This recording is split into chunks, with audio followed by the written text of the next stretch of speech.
അല്ല, അൻവർ UDFിൻ്റെ ഭാഗമായിരിക്കുമെന്ന് ഞങ്ങൾ നേരത്തെ പറഞ്ഞല്ലോ. UDF തീരുമാനമുണ്ട്. അത് എങ്ങനെയാണ് UDFിൻ്റെ ഭാഗമാകുന്നതെന്ന് അടുത്ത ദിവസം തന്നെ പ്രഖ്യാപിക്കും.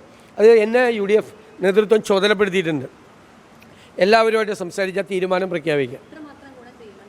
തീർച്ചയായിട്ടും ഗുണം ചെയ്യും. അദ്ദേഹം അവിടെ MLA ആയിരുന്ന ആളല്ലേ. വ്യക്തിപരമായി ധാരാളം അവിടെ ബന്ധങ്ങളുള്ള ഒരാളാണ്. അൻവർ UDFുമായിട്ട് പൂർണ്ണമായി സഹകരിക്കും. UDFിൻ്റെ കൂടെ അൻവർ ഉണ്ടാവും.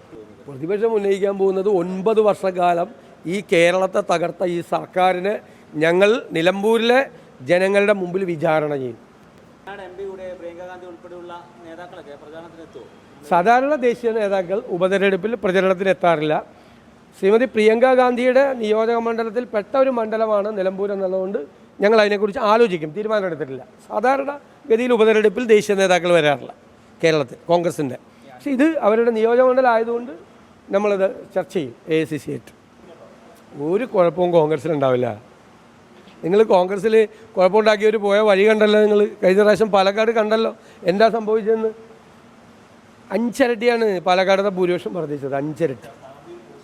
അല്ല, അത് നല്ല കാര്യം, അവർക്ക് നല്ല കാര്യം. എനിക്ക് തോമസ് ഐസക്കിനോട് ഇത്രയും വിരോധം പിണറായി വിജയൻ ഉണ്ടെന്ന് എനിക്കിപ്പോഴാണ് മനസ്സിലായത്.